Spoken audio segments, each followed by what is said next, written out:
Hello my friends, Audrey here. If you watch my video for a while, you know how much I love Hoyas. But you probably don't know that Hoya is not the first plant category that I collected. I started my plant journeys with orchids. I'm actually a full-time interior designer and I love watching those interior photos and videos. If I see some plants that looks really good in this space, I will try to track down what kind of plant it is and actually purchase this plant if I could. So yes, I have a lot of non-Hoya plant in my collection. So in today's video, I'm gonna show you all those plants that are not Hoya.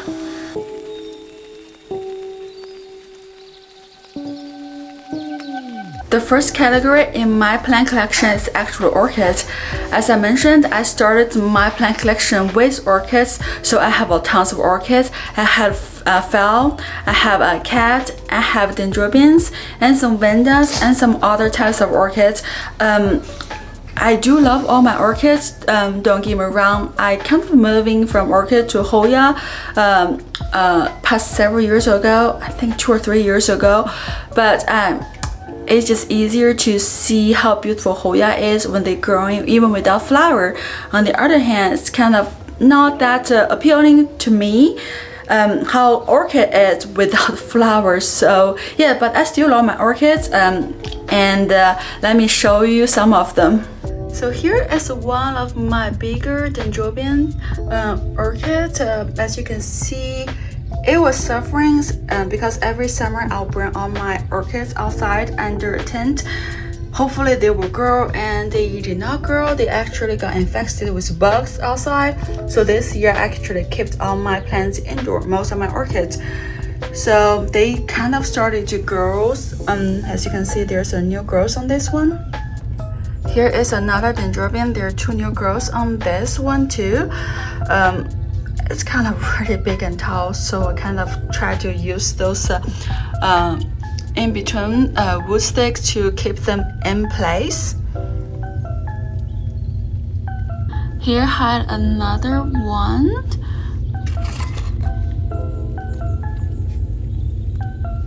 It's also dendrobium. And here's 2 more. They all at the windows, loving some morning sunlight. They all have some new growth coming up. This one is packed, so I may have to repot it maybe a year or 2 later. I try to get them packed until they have no space to grow, and then I'll repot them. So I have most of my orchids actually growing under the growing light. So you can see there's some more dendrobiums in there, and there's, I think this is a petalum, and then there's some phals in the front. I have one of the coconut orchids that I try to save. It's finally got damaged from past summers outside, and it stopped growing. And here is another big phal. I have some the pest investigation, so I tried to kill them, accidentally rotted, almost got a crown rot, so I've tried to save this one.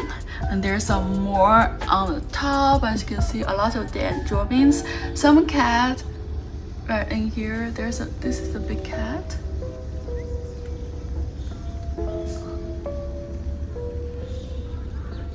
And then I have some right here too.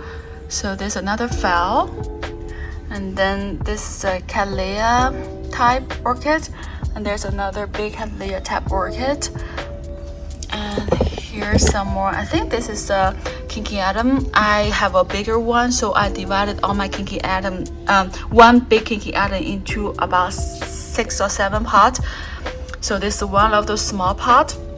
Here is another dendrobium type orchid, and then this is a vanda type orchid, and here is my tiny little vanda type orchid.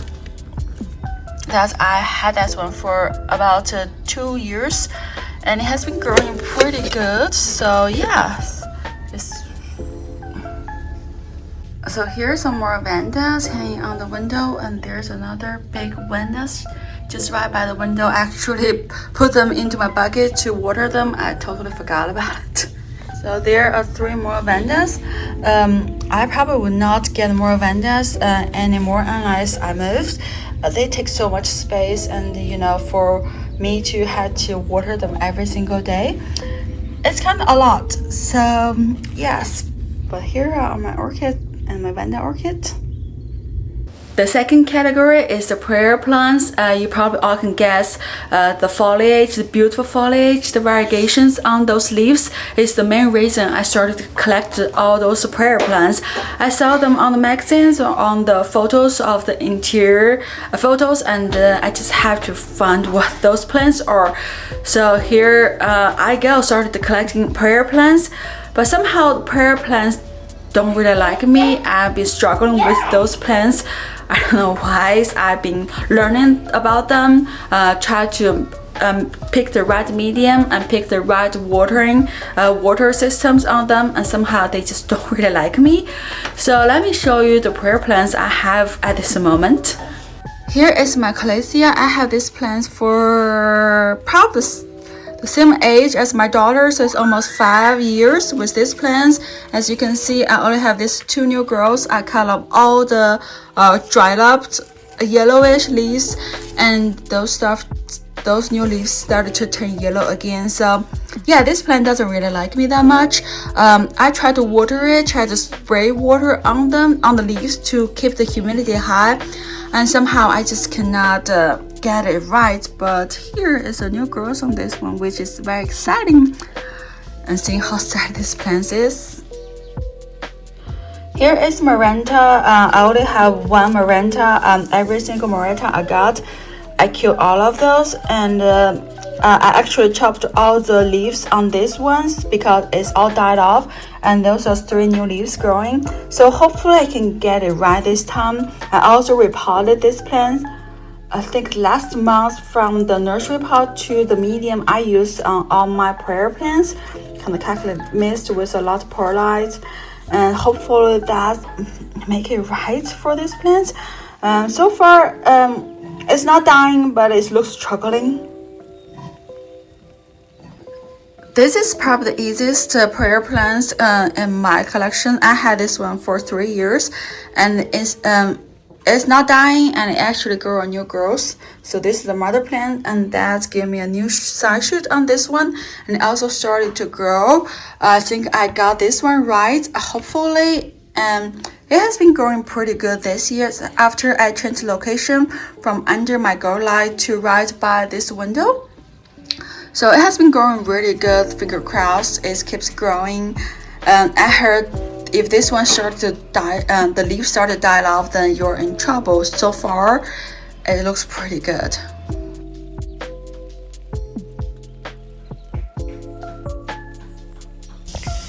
The next is the fiddle leaf trees. I only have 1 fiddle leaf. Actually, I bought this one from a nursery pot. They have 2 fiddle leaf. I gave 1 to my mom, and I kept this one.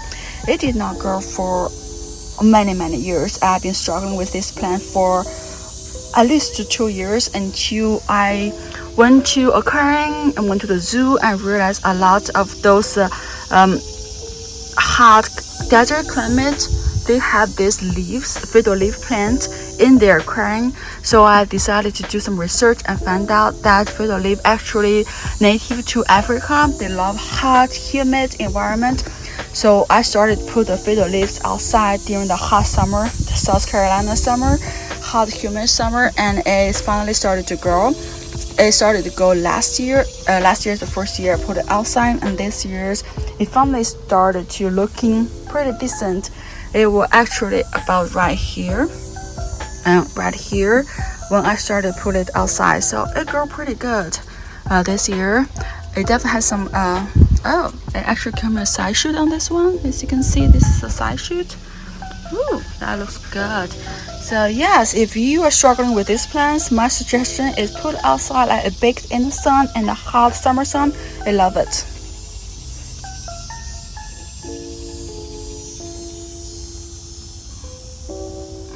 Here is my Monstera split leaves philodendron. I think that's what it is called. I had this plant for 2-3 years. I actually split this plant, share with my mom too. She has a pretty big plant, so I keep cutting the new growth out of this plant because I really don't know how to stake it. My staking on this plant doesn't look really good. So here's the mother plants, and there's another one growing. It actually has a baby plants on this side. I potted into this small pot with some of my green onions from the kitchen, the kitchen scrap. So this baby plants also growing pretty big. I think I want to put those together, put the baby plant into the mother plant, try to stick them to make them look as a one cohesive plant. But so far it's pretty easy plant, I would say, for me, just to put them outside in when weather is not cold. And I kind of put this one outside from spring all the way to the fall. And in the summertime, I just let it bake under the sun. It seems okay with this. As you can see, there's new growings all of it. And it suffered in the wintertime when I moved them back in. So I think they love the hot, humid Carolina weather too.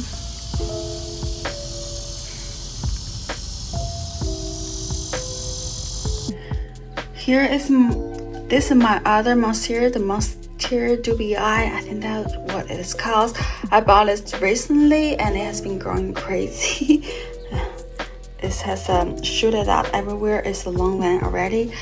Like I mentioned before, I have no idea how to deal with those long ones. I kind of suck at sticking them, so I'm thinking about actually move these plants in the bag and let it just growing, climbing onto this wall. So maybe going this way between the artwork and it keeps going up. So that's what I'm thinking. So actually I might do it today because it looks pretty bad. I think it needs something to support it, but I love the leaves. It's so cute. This is another monstera type plant. I believe I forgot the name of this one. I will find the name and put on the screen. As you can see, it put right to my shoe shelves, and it started to grow pretty good. It was a really small plant when I got it, I believe last year, and it just started to grow really good this year. It's actually really tall, taller than the baby gates. So yeah, I'm thinking about, like I mentioned, I don't know how to stick the plants. I kind of stick them really good, and then I kind of dislike how I stick it. I let it go, and then I had no idea what to do with them. So I'm thinking about actually just to stick these plants onto the wall as climbing on this wall. I have some space for it to grow, so I think that's what I'm gonna do with this one. But I saw this one from one of those interior photos and fall in love with this plant and have to get it, and now I don't know what to do with this plant.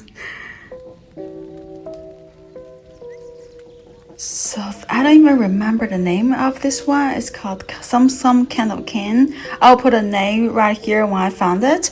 I had this one, actually we got this one shortly after we got married, so we had this one for 5-6 years. It was actually a big plant, and then as we kind of overwatered the plant, so as the whole plant died, and this is a side shoot out of that plant that I cut it out before the whole plant died off and put it in the soil. It will stay in the soil for a year or two, has no growth at all. I think it was growing root, and then finally started growing. So after 5-6 years later, it started to look pretty decent. As you can see, it's become a really big plant, has been growing pretty good consistently throughout the past 2-3 years, and the cane started to get harder, kind of like what the mother plant looks like. So I can't wait to see how this one grows. It's kind of fascinating to me how different the mother plants and the baby plant looks, but you know, the baby started to grow more and more, looks like a mother. So yeah, this is a very interesting plant, I would say.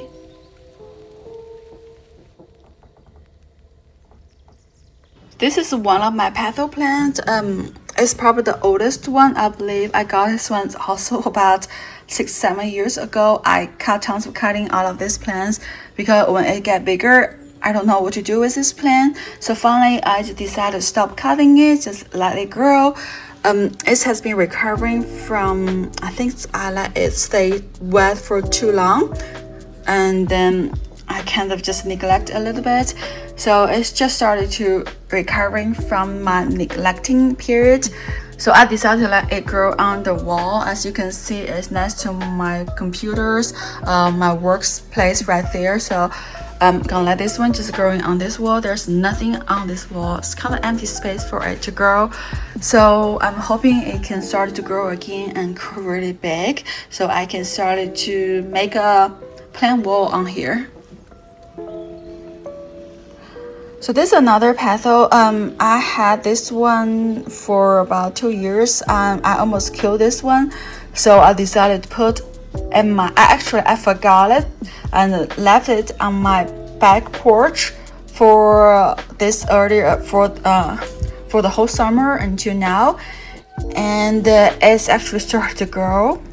It was actually, has some pattern on the leaves. If I can find one, so you can see, they had some patterns on these leaves, but the new growth all turned to be as a green color. So I kind of give hope on this one. I left it outside and it started to grow.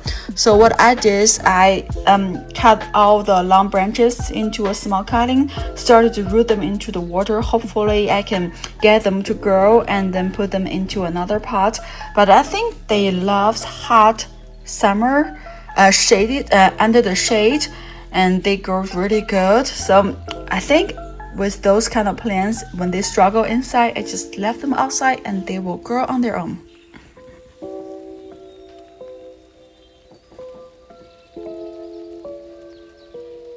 So those are my non-Hoya houseplants. As you can see, I do have quite collections of non-Hoya plants in my house.